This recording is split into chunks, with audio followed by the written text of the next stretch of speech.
What if the last time your loved one was seen alive looked completely ordinary? So ordinary that no one would ever imagine it becoming the final confirmed moment of their life. How many times do families say goodnight, assuming tomorrow will arrive just like every other day?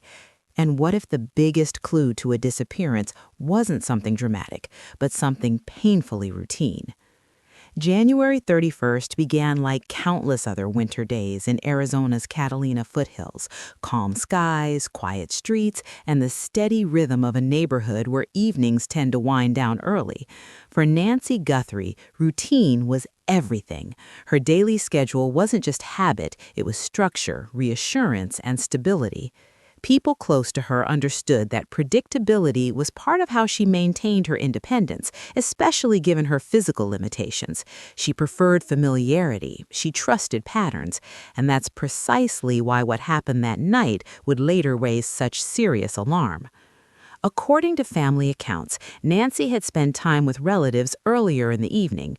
Family visits weren't unusual. They were part of the support network that allowed her to continue living independently while still staying connected to loved ones. Around 9:30 p.m., family members reportedly dropped Nancy back off at her residence. Nothing appeared unusual, no visible distress, no urgent conversations, no signals that anything was about to change. It was, by all outward appearances, just another evening goodbye, the kind exchanged thousands of times between families who expect to reconnect soon. For many older adults living alone, nighttime routines are particularly important. Locking doors, adjusting lights, preparing medication schedules, checking phones or emergency alert systems. These small rituals provide both safety and comfort. Investigators would later focus heavily on what Nancy's typical nightly habits looked like, because routine often reveals when something disrupts normal patterns. But that night, based on available information, there were no immediate reports suggesting she deviated from her usual schedule. That 9:30 p.m. drop-off would become the last confirmed sighting of Nancy Guthrie alive. And here's where the timeline begins to tighten, the period investigators would later refer to as the disappearance window.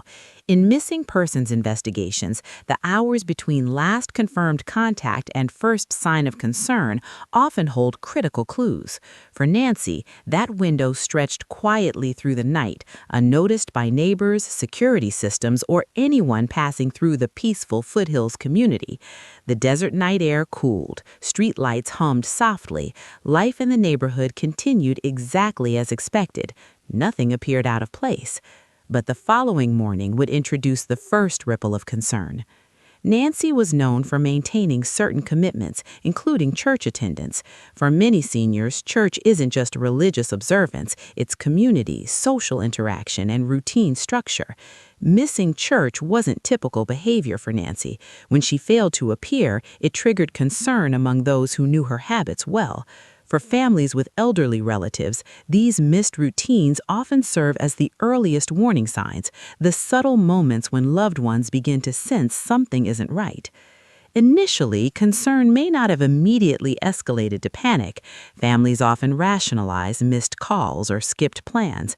Maybe she slept in, maybe she forgot, maybe her mobility slowed her morning preparations. These are common thoughts, especially when loved ones want to avoid imagining worst-case scenarios. But as time passed without contact, worry grew stronger. Attempts to reach Nancy reportedly went unanswered, calls went to voicemail, messages remained unreplied, and for elderly individuals who typically maintain consistent communication, silence can become deeply unsettling very quickly. Eventually, family members made the decision that would shift the entire situation from concern to emergency, requesting a welfare check. Welfare checks are routine but emotionally loaded procedures. Law enforcement performs them when someone hasn't been heard from and loved ones fear for their safety. Officers approach these situations prepared for a range of outcomes: medical emergencies, accidental injuries, or sometimes, tragically, criminal activity. But no matter how many welfare checks deputies perform, each one carries uncertainty. Each one holds the potential to uncover something life-changing. When deputies arrived at Nancy Guthrie's home, the neighborhood still appeared calm. No signs of forced entry were immediately visible from the outside, no broken windows, no alarm sirens echoing through the quiet foothills streets. From a distance, the house looked exactly as it should, peaceful, intact, and undisturbed. And sometimes, investigators later say, those are the most unsettling scenes because appearances can hide reality. Inside, deputies began conducting their welfare check. Officers are trained to move methodically, scanning for medical distress, searching for signs of struggle, evaluating whether the resident might have left voluntarily or experienced an accident. But what deputies encountered inside Nancy's residence quickly changed the tone of the investigation. Details surrounding exactly what deputies observed have remained closely guarded by investigators, but what is publicly known is this. The situation inside the home raised immediate red flags. Something didn't align with what officers expected to find during a routine welfare check. Indicators suggested that Nancy hadn't simply stepped out or experienced a minor medical episode. Instead, the environment began suggesting that her absence might involve something far more serious. Investigators often rely on subtle environmental clues during these early discovery moments, items out of place, interrupted routines, or evidence suggesting sudden disruption. In cases involving elderly individuals, even small inconsistencies can signal foul play. For Nancy, whatever deputies observed inside that residence prompted a rapid escalation in investigative response. Missing persons protocols began transitioning toward potential criminal investigation territory. And here's where the fear begins creeping into the story, not just for Nancy's family, but for anyone listening and imagining themselves or their loved ones in similar circumstances. Because Nancy didn't disappear while traveling through a dangerous area, she didn't vanish during a risky activity, she disappeared inside what should have been the safest place she knew, her own home. For seniors living independently, this realization strikes especially hard. Many believe their greatest protection is staying inside familiar surroundings, but cases like Nancy's force uncomfortable questions. Can routine itself become predictable enough for someone to exploit? Can familiarity create blind spots that danger slips through unnoticed? And perhaps most disturbing, can someone enter or approach a home without raising immediate suspicion? By the time law enforcement personnel began carefully processing the scene, it became clear that Nancy's disappearance wasn't going to be resolved quickly. The timeline between 9:30 p.m. and the welfare check discovery had already created a critical gap, a silent stretch of hours where something happened, but no one could yet explain exactly what. Family members, meanwhile, were forced into every loved one's nightmare, waiting for answers while fearing possibilities they never wanted to imagine. For elderly families across North America and Australia, this moment hits close to home. That uneasy feeling when phone calls go unanswered, that dread when routine breaks unexpectedly, that helplessness when independence suddenly collides with vulnerability. And as deputies continued examining Nancy Guthrie's home, one realization began to settle heavily over the investigation. This wasn't shaping up to be a routine missing persons case. Something inside that house suggested planning, or interruption, or possibly even betrayal. Because sometimes, investigators later explain, crime scenes don't scream violence. Sometimes they whisper confusion, and those whispers can be far more haunting. By the time deputies carefully stepped deeper into the home that morning, gathering their first impressions and preserving evidence, they realized something chilling. The moment deputies stepped inside the house, the case changed completely. What if the place you feel most secure, the place where you lock your doors, close your blinds, and settle in for the night, is exactly where danger is waiting? What if vulnerability isn't random, but carefully observed? And more unsettling still, what if someone didn't just enter Nancy Guthrie's home, but entered it knowing precisely how defenseless she might be? When deputies conducted the welfare check at Nancy Guthrie's Catalina Foothills residence, the situation transitioned quickly from a routine safety concern into something far more alarming. law enforcement officers are trained to recognize the subtle difference between accidental absence and suspicious disappearance. In Nancy's case, those warning signals began appearing almost immediately as deputies started examining the home more closely. One of the first major investigative concerns centered around signs suggesting forced or unauthorized entry. While official reports have remained carefully measured in public disclosures, investigators confirmed that the home did not present the clean, undisturbed environment expected when someone simply leaves voluntarily. Certain entry points within the residence showed indications that access may not have occurred through routine or expected means. In missing person investigations, forced entry, even if subtle, often signals escalation toward criminal classification. For elderly residents living independently, home security habits often rely heavily on routine: doors locked at night, windows secured, security lights or alarm systems activated. Investigators carefully study these routines because any deviation from them can reveal whether a suspect exploited familiarity or waited for vulnerability. In Nancy's case, early investigative impressions began raising a deeply unsettling possibility that whoever entered the residence may have understood her physical limitations and living patterns. But the discovery that intensified investigative urgency involved the presence of blood evidence within the home. Blood traces at a missing person's residence significantly shift investigative classification. Even small quantities can indicate struggle, injury, or violent confrontation. According to available investigative summaries, deputies identified blood evidence that could not be immediately explained by medical or accidental circumstances. This discovery transformed the case from a welfare concern into a suspected violent crime investigation. Crime scene analysts treat blood evidence as both biological proof and timeline indicator. The location, spread, and condition of blood can help reconstruct movements inside a home where confrontation may have occurred, whether the victim attempted to move or escape, and whether the suspect remained inside for extended periods. While law enforcement has withheld detailed forensic findings to preserve investigative integrity, the acknowledgement of blood evidence confirmed that Nancy Guthrie's disappearance likely involved physical harm.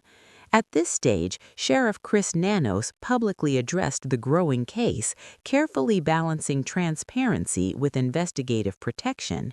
In statements to media outlets, Sheriff Nanos confirmed that Nancy's disappearance was being treated as suspicious and that investigators were actively pursuing evidence suggesting criminal involvement.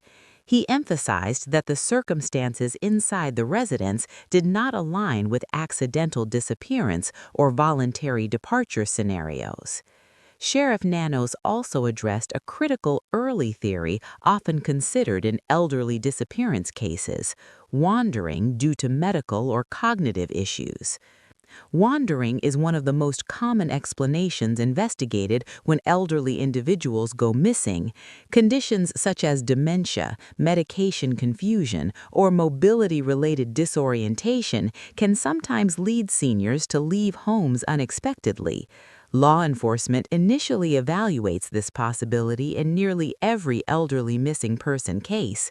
Search teams often mobilize quickly, scanning nearby streets, desert terrain, or neighborhood pathways where a confused individual might travel unintentionally. However, in Nancy's case, investigators ruled out wandering as a primary explanation relatively early in the investigation. Several factors contributed to that conclusion. First, Nancy's mobility challenges made long-distance or unsupervised wandering less likely without assistance. Second, the presence of blood evidence inside the residence suggested confrontation rather than confusion. Third, environmental clues inside the home indicated disruption inconsistent with voluntary departure. This ruling carried significant psychological weight for both investigators and Nancy's family. When wandering is ruled out, it narrows investigative focus toward intentional human involvement. It suggests that Nancy did not leave her home alone and may not have left willingly at all. For communities watching the case unfold, this realization introduced a chilling layer of fear. Many elderly individuals and their families rely heavily on home-based safety. The belief that staying inside familiar surroundings offers protection is deeply rooted in senior independence culture across the United States, Canada, the United Kingdom, and Australia. Nancy's case began challenging that assumption in a deeply unsettling way. Investigators then began transitioning into full forensic crime scene processing. Crime scene units meticulously document every inch of interior space. Floors, furniture, entryways, and personal belongings are photographed, cataloged, and tested. Forensic specialists search for fingerprints, shoe impressions, DNA transfer, and digital device activity. Each microscopic trace can reveal whether the suspect was known to the victim or entered as an outsider. One major investigative focus involved determining whether the crime scene suggested targeted entry or opportunistic intrusion. Targeted crimes often involve suspects familiar with the victim's schedule, vulnerabilities, or property layout. Opportunistic crimes, on the other hand, occur when suspects exploit chance circumstances. In Nancy's situation, early investigative indicators began suggesting her vulnerability, physical limitations combined with predictable routine, may have played a role in how the crime unfolded. Another psychological dimension emerged during this stage of investigation, the unsettling possibility that the suspect may have observed Nancy prior to the incident. Law enforcement experts often note that crimes involving vulnerable elderly victims sometimes involve pre-incident surveillance.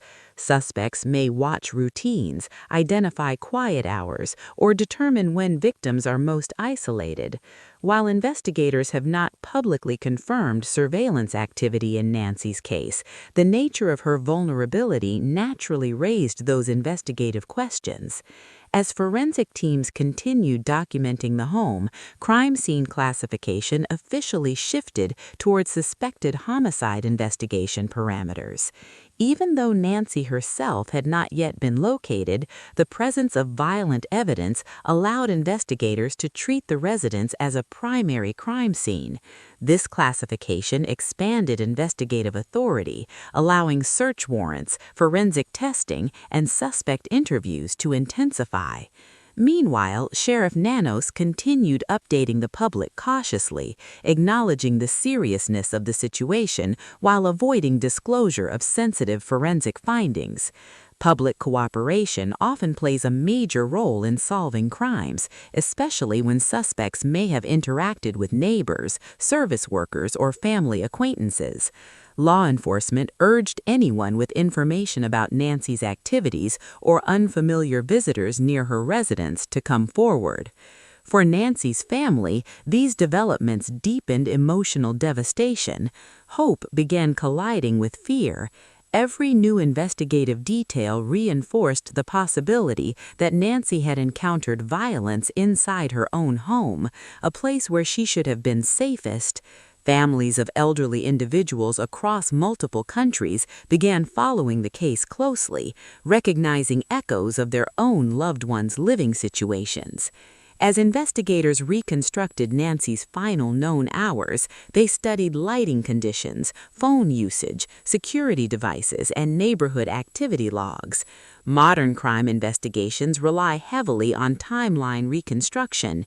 Even the smallest digital or environmental clue can narrow down when suspects may have entered or left a property. And during this meticulous review, investigators began noticing subtle details within the crime scene environment, details that didn't immediately scream importance, but quietly suggested timing. Because in violent crime investigations, timing is everything. The difference between early evening and late night can reveal suspect opportunity windows. It can identify alibi breakdowns. It can confirm whether someone had knowledge of victim routines. And in Nancy's case, forensic analysis began pointing toward environmental evidence that might help determine not just how the crime occurred, but when. And as investigators continued analyzing the home's interior, cross-referencing forensic samples with timeline reconstruction, one subtle discovery began standing. What if your final moments could be traced, not by witnesses, not by cameras, but by the silent rhythm of your own heart? What if technology designed to protect life suddenly becomes the only voice left to explain when that life may have ended?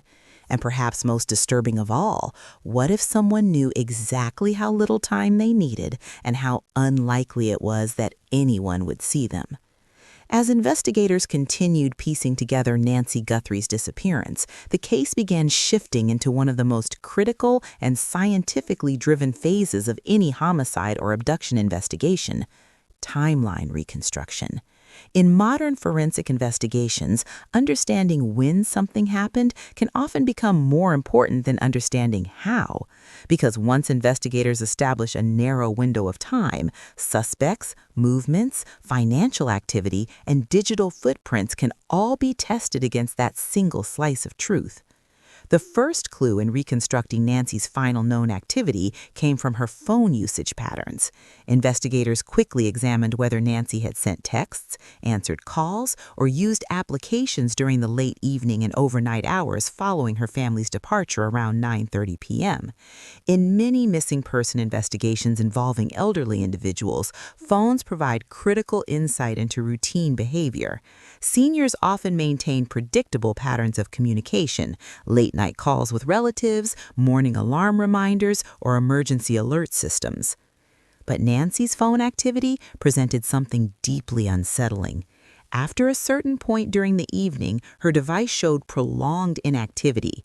There were no outgoing calls, no emergency dialing attempts, and no evidence suggesting she attempted to contact family members or emergency services during the overnight hours.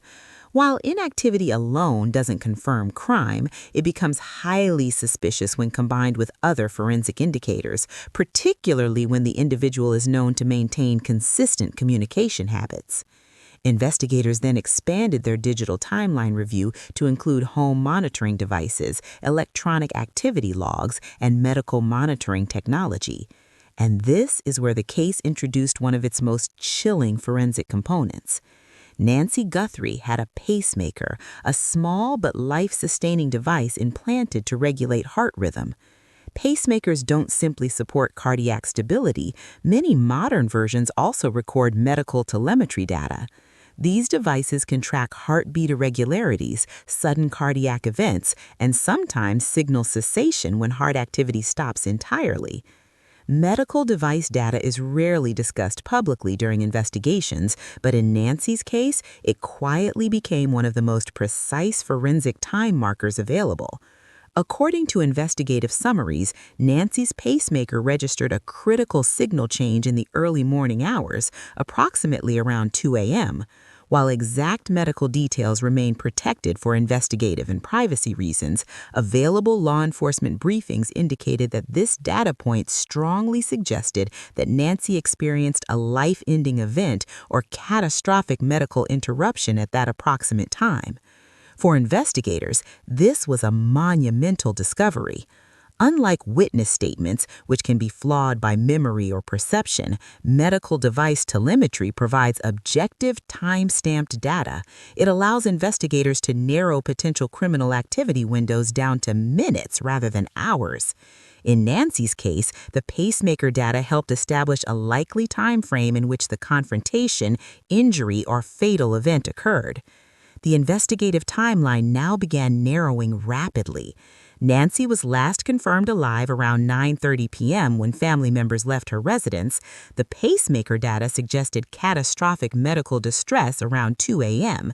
That created an abduction or attack window of approximately 4.5 hours.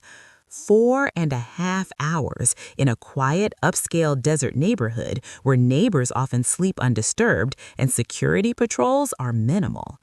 That time frame forced investigators to ask a deeply unsettling question. How could someone enter a home, confront a vulnerable elderly woman, and leave without being seen or heard? Investigators immediately turned attention towards surveillance infrastructure. In modern neighborhoods, even those without heavy commercial activity, investigators often rely on home security cameras, doorbell systems, and traffic monitoring footage to track suspicious movement. But the Catalina Foothills neighborhood layout presented significant investigative challenges. Unlike densely populated suburban environments, Catalina Foothills is characterized by larger residential properties, natural desert barriers, and limited through traffic roads. Homes are often separated by distance, landscaping, or terrain elevation. While this creates privacy and scenic beauty, it also reduces passive surveillance opportunities. Fewer nearby houses means fewer potential witnesses and fewer overlapping security camera angles. Investigators canvassed the neighborhood extensively, requesting security footage from surrounding residences and nearby traffic monitoring footage. They searched for any sign of unfamiliar vehicles, pedestrian movement, or suspicious activity during the critical overnight window. However, public investigative disclosures have indicated that no clear or definitive suspect vehicle footage has been confirmed. The absence of visual evidence introduced another psychological layer to the case. Crimes without witnesses often indicate either extraordinary luck for the suspect or calculated planning.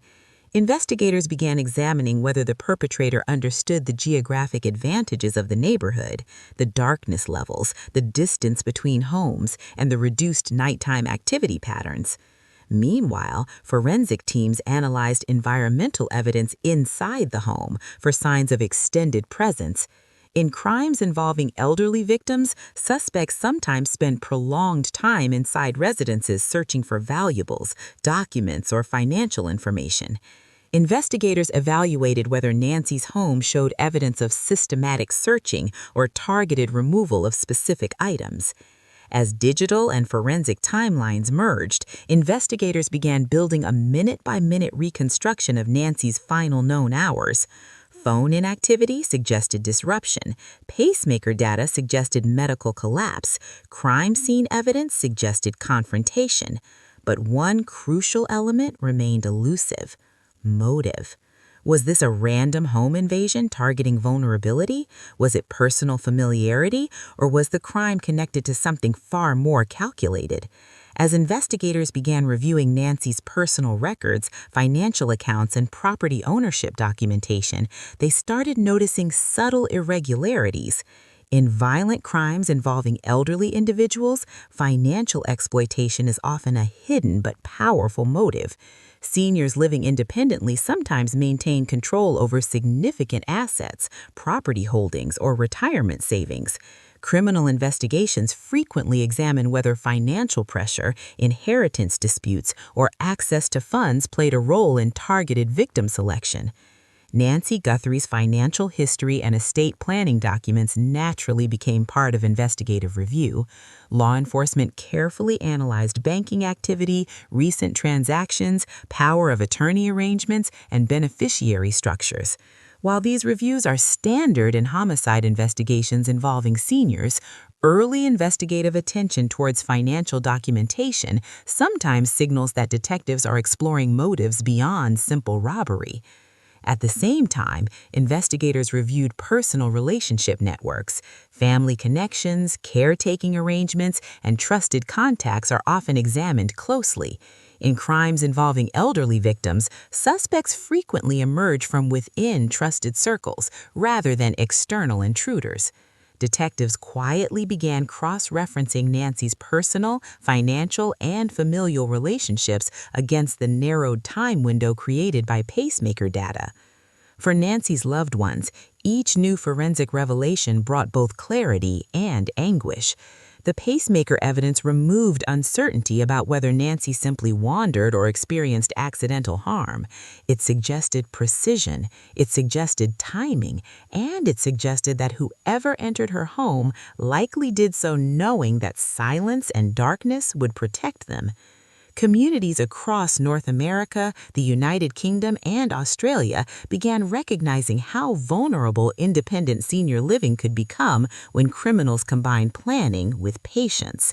Families watching Nancy's case began reevaluating security routines, medical monitoring systems, and nighttime safety measures for elderly relatives living alone. But while investigators continued analyzing the crime as a potential abduction or homicide, financial forensic specialists quietly began uncovering patterns that would soon redirect investigative attention towards a different and deeply disturbing possibility. Because sometimes violent crime isn't driven by impulse or anger, sometimes it follows money trails. And as investigators reviewed Nancy Guthrie's financial activity and legal estate arrangements, subtle irregularities began appearing. Irregularities that suggested the crime may not have been solely about removing a person, but possibly about gaining control of what that person left behind. Then, the case suddenly shifted from abduction to something potentially financial. What would you do if, while searching desperately for a missing loved one, a message suddenly arrived demanding money, promising answers, but offering no proof they were even alive?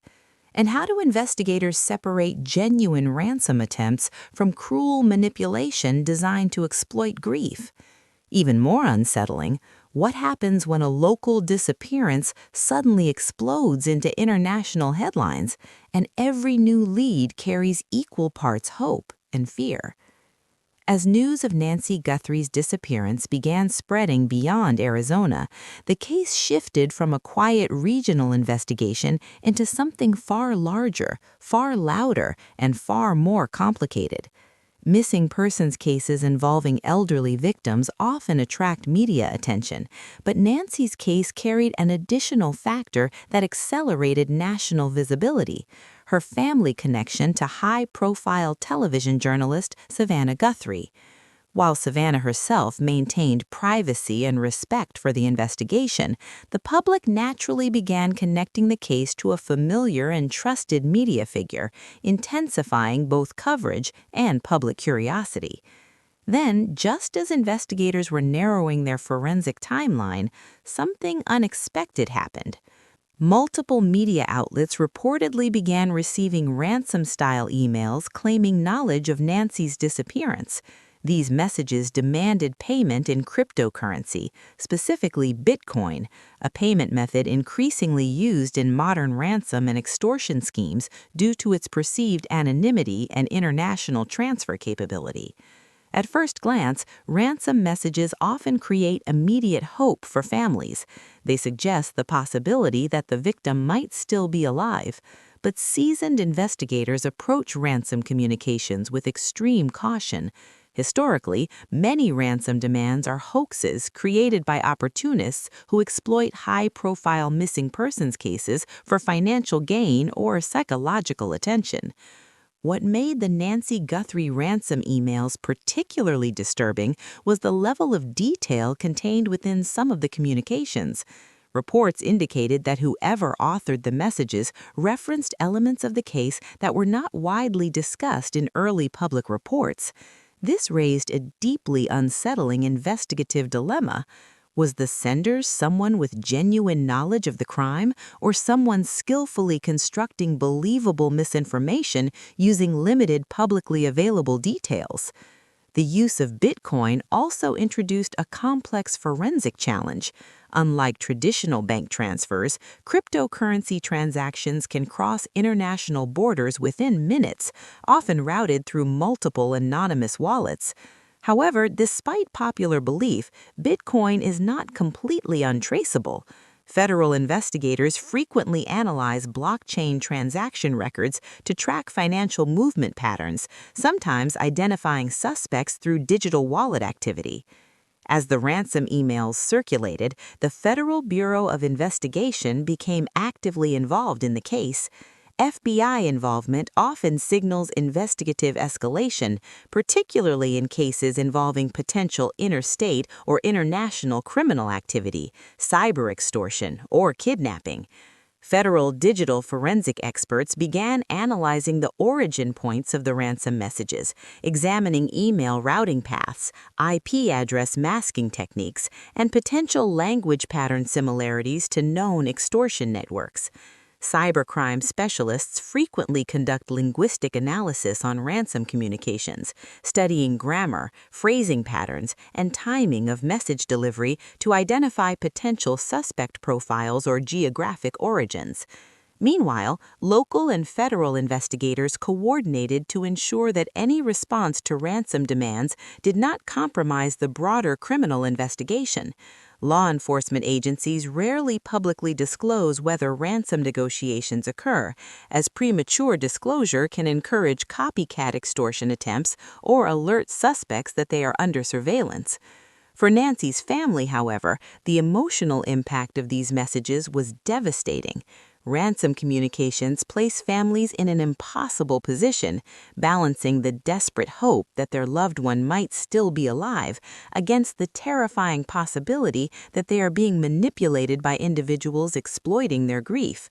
Families often face overwhelming public pressure to do whatever it takes, while investigators must carefully balance emotional urgency with investigative integrity.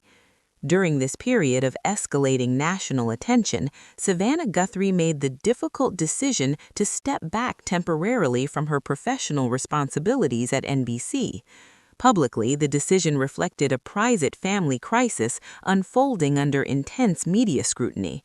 When high-profile families experience personal tragedy, the dual pressure of public visibility and private grief can create emotional isolation rarely understood by outsiders. Savannah's temporary professional absence amplified public awareness of the case even further. Media organizations across North America, the United Kingdom, Canada, and Australia began covering the story more aggressively, often focusing on both the disappearance itself and the emotional toll on the family. True crime audiences around the world became deeply invested, with viewers questioning how such a crime could occur in a seemingly secure residential environment. As public pressure intensified, federal leadership also acknowledged the case. Reports indicated that federal resources available to assist local authorities. While presidential involvement in individual criminal cases is rare, high-profile disappearances sometimes receive federal coordination support when interstate investigative cooperation or advanced forensic resources are required. For investigators, national attention can be both a blessing and a curse. Increased media visibility generates additional tips, witness leads, and public awareness. However, it also attracts false leads, conspiracy speculation, and opportunistic interference. In Nancy Guthrie's case, investigators reportedly received numerous public tips following the ransom email revelations. Each tip required verification, background checks, and forensic evaluation, a process that can consume valuable investigative resources while sometimes producing little actionable evidence. Meanwhile, cyber forensic teams continued analyzing the ransom communications for authenticity. Investigators evaluated whether the sender attempted to provide proof of life indicators, such as photographs, recorded audio, or personal information only Nancy could verify. Publicly available investigative briefings suggested that no verified proof of Nancy's survival accompanied the ransom demands, a detail that significantly influenced investigative skepticism. The ransom emails created another psychological layer within the case, the possibility that someone was intentionally injecting misinformation into the investigation. Criminal psychology studies indicate that perpetrators sometimes monitor media coverage and intentionally manipulate public perception by sending false ransom communications to delay investigative progress or create confusion about victim status. As investigators compared the ransom email timeline against forensic evidence from Nancy's residence and pacemaker data, questions began emerging about whether the communications aligned realistically with the established prime timeline. If Nancy's pacemaker indicated catastrophic medical distress around 2 a.m., investigators needed to determine whether ransom demands appearing days later were consistent with an abduction scenario, or whether they suggested opportunistic fraud exploiting a widely publicized tragedy. Across senior communities internationally, Nancy's case triggered widespread safety conversations. Families began discussing financial protection, home security, and digital extortion risks affecting elderly relatives. The rise of cryptocurrency ransom scams targeting vulnerable populations became a growing concern among law enforcement agencies in the United States, Canada, the United Kingdom, and Australia. For Nancy's family, however, the global spotlight did little to provide the one answer they needed most. Where was she? Investigators continued reviewing digital evidence, analyzing financial records, cross-checking communication patterns, and verifying public tips. Federal and local agencies coordinated daily investigative updates. Media outlets monitored developments intensely. Public interest remained relentless. But despite the surge of national and international attention, despite federal cybercrime specialists tracking ransom communications, despite public pressure reaching extraordinary levels, investigators faced a haunting and deeply frustrating reality. No ransom sender had been confirmed to be connected to Nancy's disappearance, no suspect had been publicly identified, and no verified evidence had emerged proving Nancy Guthrie was still alive. Because sometimes the loudest headlines create the illusion of progress, while investigators remain trapped in silence. But despite the global spotlight, investigators still had no suspect. How far would you search if someone you loved disappeared into the night and every passing hour reduced the chances of bringing them home safely? How do investigators comb through miles of desert terrain when there are no witnesses, no confirmed vehicle sightings, and no verified direction of escape? And perhaps most frightening of all, how does a massive search effort still leave investigators staring at the same unanswered question? Where did she go? As investigators concluded that Nancy Guthrie's disappearance likely involved foul play, law enforcement shifted into full-scale search operation mode. These search operations are among the most complex and emotionally exhausting stages of any missing person investigation, especially when the victim is elderly and medically vulnerable. Unlike criminal investigations focused primarily on suspect identification, search operations operate under one overwhelming priority: time.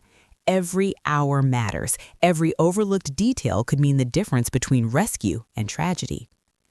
The Pima County Sheriff's Department rapidly coordinated multi-agency search teams to cover the Catalina foothills region surrounding Nancy's residence.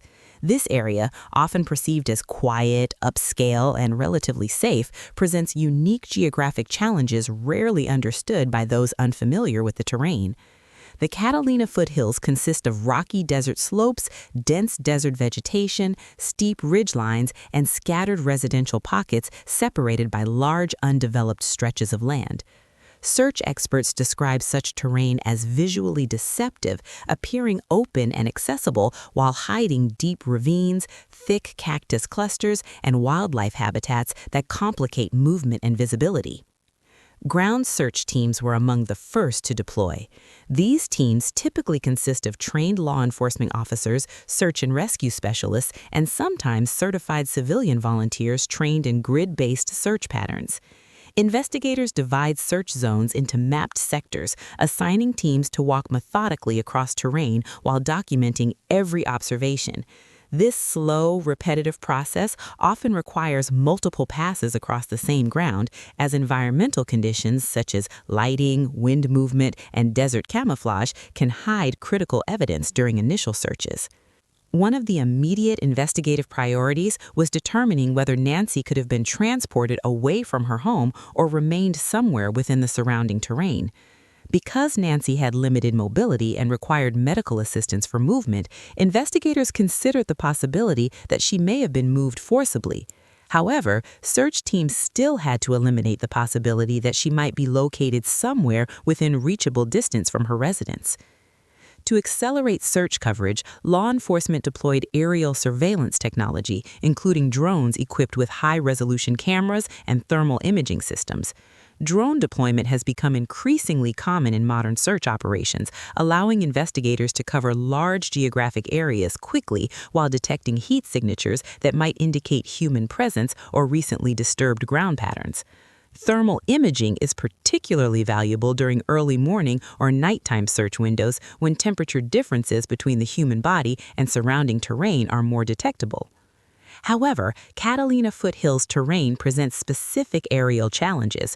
Rocky desert surfaces absorb and retain heat during daylight hours, sometimes producing false thermal readings that complicate identification. Additionally, dense desert vegetation and rock formations can obscure drone camera visibility, requiring repeated flight passes and manual ground confirmation of suspicious aerial observations. Canine search teams were also deployed, one of the most emotionally powerful and technically advanced tools in missing person investigations. Search dogs trained in human scent detection can track scent trails over long distances, often detecting movement patterns invisible to human investigators. In Nancy's case, canine units were used to track possible scent pathways from her home outward into surrounding terrain and road access points.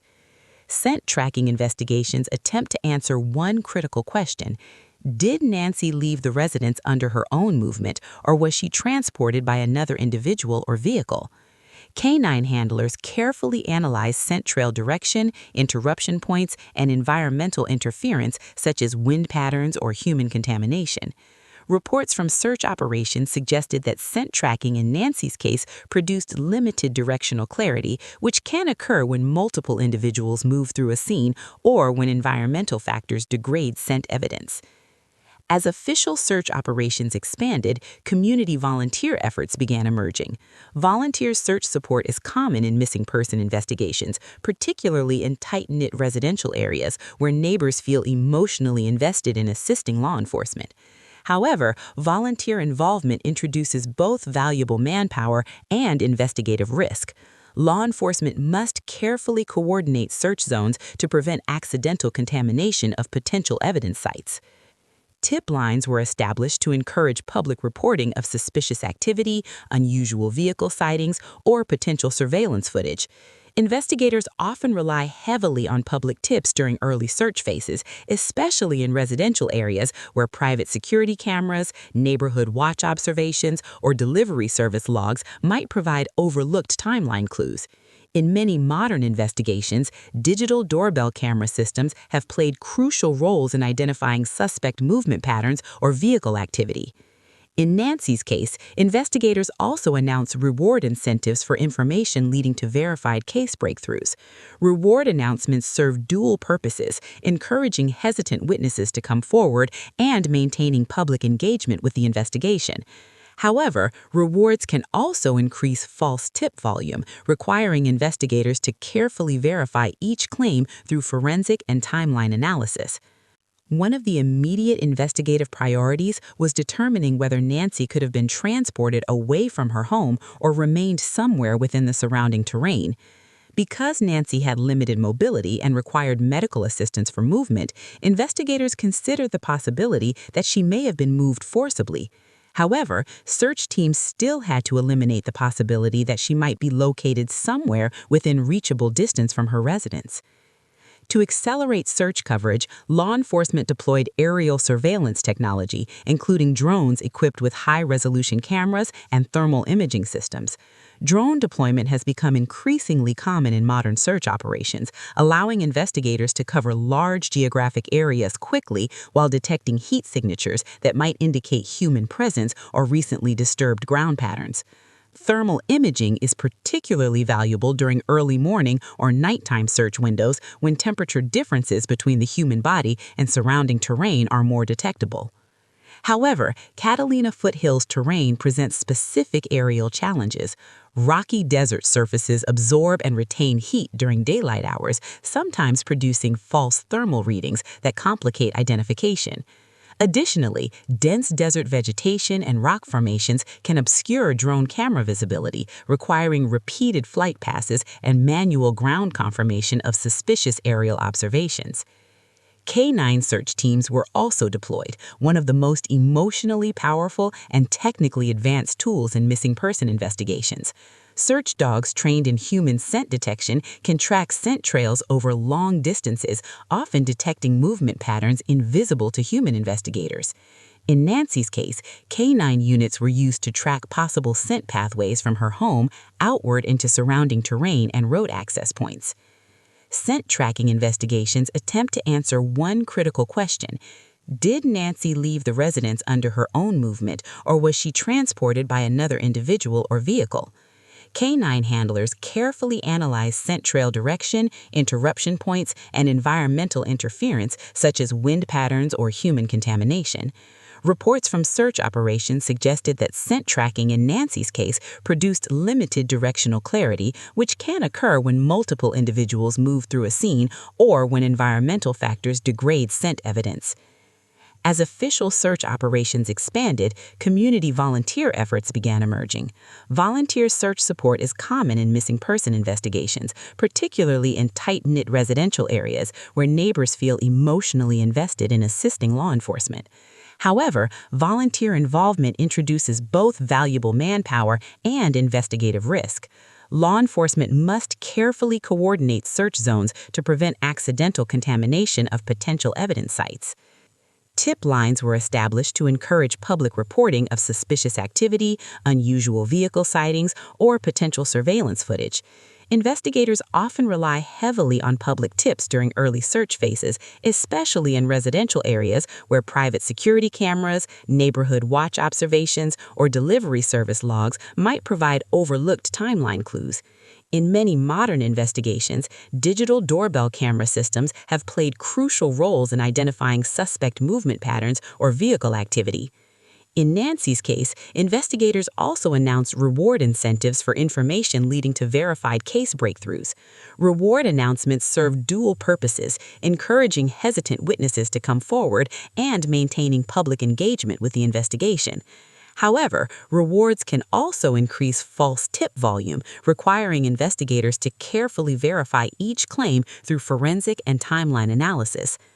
One of the immediate investigative priorities was determining whether Nancy could have been transported away from her home or remained somewhere within the surrounding terrain.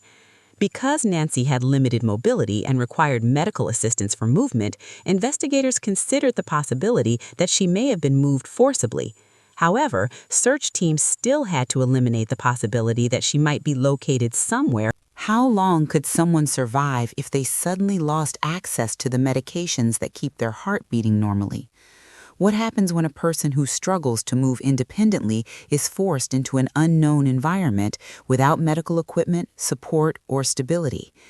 And perhaps the most unsettling question investigators quietly face in cases like this: how fast can a disappearance transform into a medical emergency without anyone realizing it in time? As investigators continued searching for Nancy Guthrie, the case began carrying a second, equally alarming dimension beyond criminal investigation: medical survival urgency. Missing persons investigations involving elderly victims follow drastically different timelines compared to younger or physically mobile individuals. In Nancy's situation, investigators quickly recognized that her health conditions and physical limitations dramatically increased the risk factors surrounding her disappearance. Nancy relied on multiple medications and medical support systems to maintain daily stability. Reports indicate that she required routine medication management and had mobility limitations that made independent movement slow and physically demanding. For investigators, this information immediately shifted the case into a high-risk category within missing persons protocols. Law enforcement agencies across the United States, Canada, Australia, and the United Kingdom classify elderly missing persons with medical dependency as critical priority cases, often triggering expanded search resources and interagency coordination. Medical professionals often explain that medication-dependent individuals can experience severe physiological complications within hours or days if treatment routines are disrupted. Conditions such as cardiovascular disorders, neurological instability, and metabolic imbalances can worsen rapidly without prescription medication or monitoring equipment. In Nancy's case, investigators were particularly concerned about her pacemaker, a device designed to regulate heart rhythm. While the pacemaker provides life-sustaining support, it does not replace medical supervision or medication that supports broader cardiovascular health. Experts in geriatric medicine consistently warn that elderly individuals with mobility challenges face elevated survival risks when removed from familiar environments. Even short periods without medication can cause dizziness, disorientation, blood pressure instability, or cardiac stress. When combined with sudden environmental changes, physical restraint, or psychological trauma, these health risks escalate dramatically. Investigators often describe cases involving elderly victims as survival clock investigations. Unlike standard missing person cases, where investigators may have days or weeks to track leads, survival clock cases create urgent operational pressure. Every hour without confirmed victim location increases medical deterioration probability. Nancy's limited mobility further intensified investigative concern. Individuals with restricted physical movement are statistically less likely to escape abduction scenarios, travel long distances independently, or seek public assistance without help. Law enforcement training emphasizes that elderly victims with mobility limitations are often targeted specifically because offenders may perceive them as physically vulnerable or less capable of resistance. Criminal behavior analysts sometimes study offender decision-making patterns in cases involving elderly victims. While investigators never publicly speculate on suspect intent without evidence, research shows that offenders seeking low-resistance targets may focus on individuals living independently but physically limited. Nancy's lifestyle, living independently in a quiet, affluent neighborhood, represented both personal independence and potential vulnerability, a combination investigators often describe as psychologically attractive to offenders seeking isolated victims. Medical experts also highlight psychological stress as a survival risk multiplier. Victims experiencing forced relocation, confinement, or trauma can suffer severe stress responses that impact heart rhythm stability, respiratory function, and cognitive clarity. For elderly victims, sudden stress can trigger cardiac complications, particularly combined with medication interruption. Search coordinators and investigative teams continuously monitor medical vulnerability data when planning rescue timelines. In Nancy's case, investigators reportedly consulted medical specialists to estimate survival risk windows based on her specific health profile. These consultations help investigators determine search urgency, geographic priority zones, and rescue feasibility timelines. But medical vulnerability investigations also introduce a deeply emotional component for families.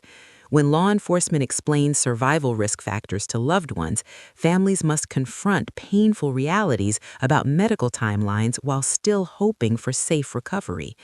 Nancy's family, aware of her health needs, publicly expressed urgency in locating her quickly, reinforcing how medical vulnerability transforms missing person cases into life or death search missions. Law enforcement agencies also study statistical survival outcomes in elderly missing person cases. Research from the National Missing and Unidentified Persons System and international missing persons research organizations consistently shows that elderly victims with medical dependency face significantly reduced survival probabilities after extended disappearance periods. However, investigators also emphasize that survival outcomes vary dramatically depending on environmental conditions, offender behavior, and rescue timing. Investigators also had to consider environmental survival risks specific to the Catalina foothills region. Desert environments present extreme temperature fluctuations, dehydration risks, and limited shelter availability. For medically dependent elderly individuals, environmental exposure alone can become life-threatening within short time frames. Yet, despite these sobering risk factors, investigators and search teams continue operations under one guiding principle: survival possibility remains until evidence proves otherwise. Search professionals are trained to operate with cautious optimism, recognizing that elderly victims have been recovered alive even after extended disappearance periods under extraordinary circumstances. Victim vulnerability assessments also influence investigative strategy beyond search operations. Investigators often prioritize reviewing medical device data, pharmacy records, and healthcare appointment histories to determine precise medical timelines. Nancy's pacemaker data, for example, provided investigators with critical physiological time markers that help narrow the suspected timeline of the crime. These medical clues often serve as silent witnesses in cases where human witnesses are absent. The vulnerability of elderly victims also impact public awareness and community response. Communities often react strongly to cases involving elderly individuals living independently because such cases challenge widely held beliefs about safety in quiet neighborhoods. Many families begin reassessing safety plans for aging relatives, reconsidering independent living arrangements, and exploring additional medical monitoring technologies following cases like Nancy's. Psychologists who study crime victim vulnerability often emphasize that elderly individuals represent a uniquely complex population within criminal investigations. Their independence can create isolation, their health needs create urgency, and their vulnerability creates emotional resonance within communities. Nancy's case combined all three factors, making the investigation not only a criminal search, but a race against biological survival limits. Investigators also recognized another chilling reality. Offenders who target medically vulnerable victims may rely on the assumption that survival limitations reduce victim testimony risk. While investigators never publicly assume offender motivation without evidence, criminal behavior research consistently examines how vulnerability perception can influence offender planning. As investigators analyzed Nancy's medical profile, mobility limitations, and environmental exposure risks, the case transformed from a missing person search into a high-risk medical emergency investigation, layered within a criminal abduction scenario. And for search teams, families, and investigators alike, the most terrifying truth remained clear. This case was no longer just about finding a missing person. It was about finding her before time itself became the most dangerous suspect. Yet history has shown investigators something both frightening and strangely hopeful.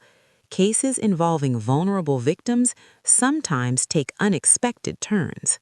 Every missing person case carries its own narrative, but law enforcement also relies heavily on numbers, cold, unforgiving statistics that shape both strategy and expectation. For adults like Nancy Guthrie, the data is sobering. Nationwide, recovery statistics show that the first 24 to 72 hours after a disappearance are the most critical. After that golden window, probabilities of safe recovery drop sharply, especially when the victim is elderly, medically dependent, and physically limited. Statistical studies from NamUs, the National Missing and Unidentified Persons System, and international law enforcement agencies consistently highlight the urgency of early intervention. Roughly 80% of missing adult recoveries occur within the first 3 days, but these numbers mask a more nuanced reality. Elderly adults with health vulnerabilities have markedly lower survival probabilities beyond the initial 48 hours without access to medications or supportive care. In Nancy's case, that reality amplified the pressure on search teams. Every hour that passed wasn't just a number, it was a life-threatening countdown. Law enforcement analysts often compare cases to identify patterns and anticipate likely outcomes. Across the U.S., Canada, and Australia, certain high-profile cases of elderly abduction reveal a mix of hope and tragedy. In some instances, victims were found alive days or even weeks later, sometimes in surprising circumstances, trapped in remote locations, concealed by offenders, or even hidden within their own homes. In other cases, recovery was grim, highlighting the cruel reality of vulnerability. Investigators use these comparable cases to plan search operations and allocate resources. For instance, the use of drones, canine units, and neighborhood canvassing is often influenced by patterns observed in similar abductions.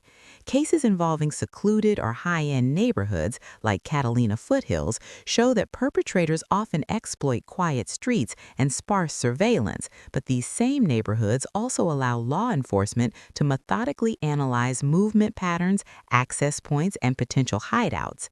Yet statistics aren't the whole story. Beyond probability tables and recovery percentages lies the human element, intuition, experience, and the tiniest overlooked detail. Some of the most remarkable recoveries in comparable cases weren't the result of sheer luck, but of noticing small anomalies, a door left slightly ajar, an unusual delivery, or a change in a routine. These seemingly minor observations can narrow search zones, clarify suspect timelines, and, in some cases, save lives. High-profile cases also reveal another psychological layer for families and communities. Hope is both fragile and vital. While statistical reality underscores the urgency and danger, public and familial optimism can drive volunteer mobilization, media attention, and tip-line submissions, all of which can generate the critical breakthrough law enforcement relies on. In Nancy's situation, the nationwide media coverage, amplified by Savannah Guthrie's public involvement, magnified both pressure and resources, but also highlighted the emotional stakes behind the numbers. Investigators often caution, however, against over-reliance on statistics alone. While survival odds provide a guideline, every disappearance carries unique variables: the victim's health, mobility, neighborhood layout, environmental hazards, and the unknown actions of potential perpetrators. This combination ensures that even when probability seems grim, cases can turn unexpectedly. And that's where the real suspense lies. In hundreds of cases, it was never the obvious lead that cracked the investigation. It was the overlooked detail, the anomaly in a phone ping, the out-of-place object in a yard, the tiny discrepancy in a neighbor's recollection. Because sometimes the smallest overlooked clue changes everything. This principle has driven countless missing person recoveries, reminding both investigators and families that while statistics define the challenge, attention to nuance defines the outcome. For Nancy Guthrie, it would prove to be a lesson that every detail, no matter how small, could tip the balance between life, disappearance, and tragedy. Days have turned into weeks, yet Nancy Guthrie's case remains frustratingly unresolved.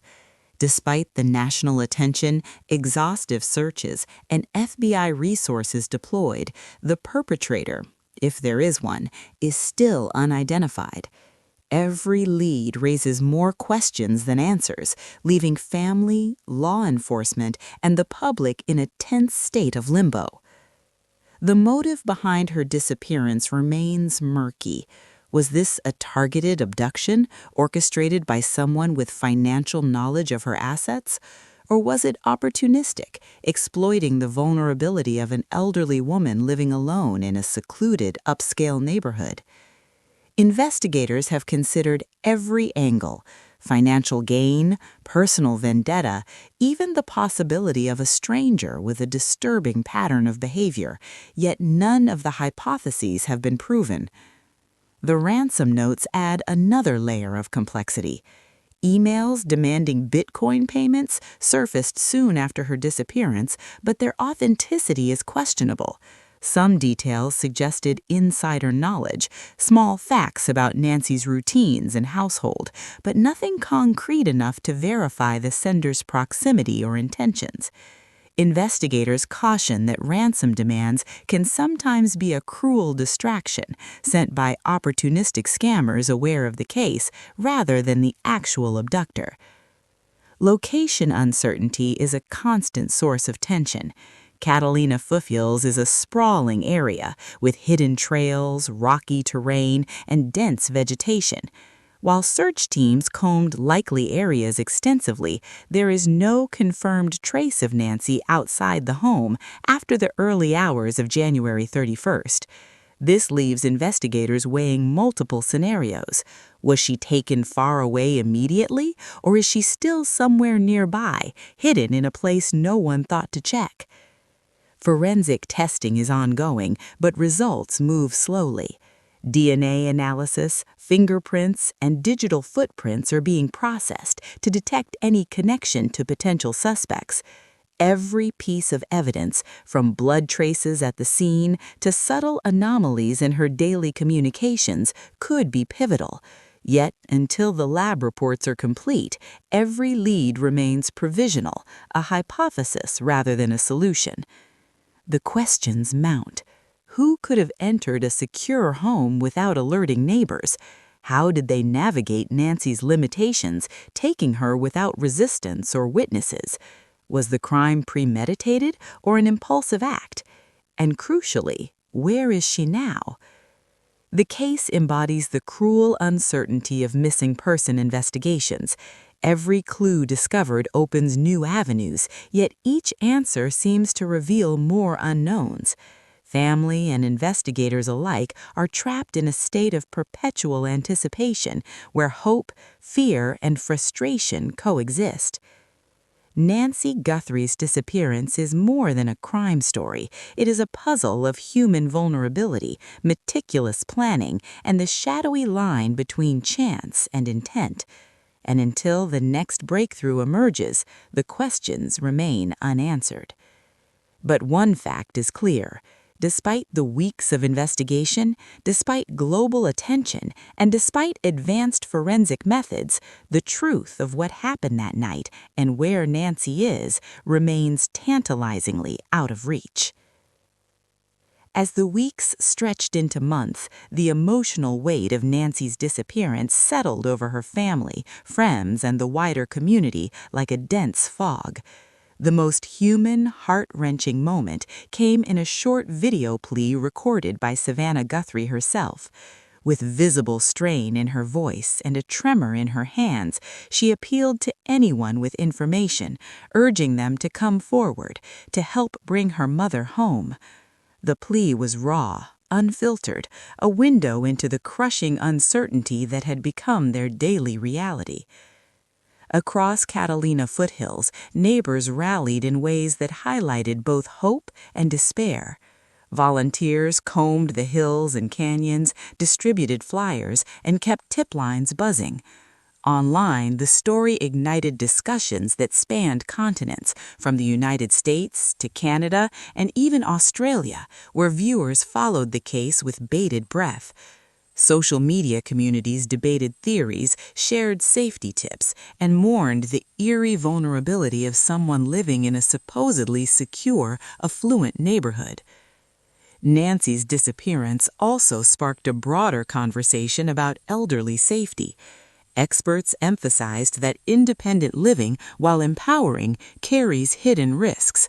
Locked doors, security systems, and quiet streets are no longer guarantees. The combination of age, mobility limitations, and medical dependence creates a precarious balance, one that can be exploited by those who watch, wait, and plan. Families were reminded that vigilance must be constant, that even familiar homes can become sites of unimaginable danger. The story's emotional resonance wasn't just about Nancy or her family. It became a mirror for viewers to examine their own lives and communities. Parents worried about aging relatives. Neighbors questioned how well they truly knew the people next door.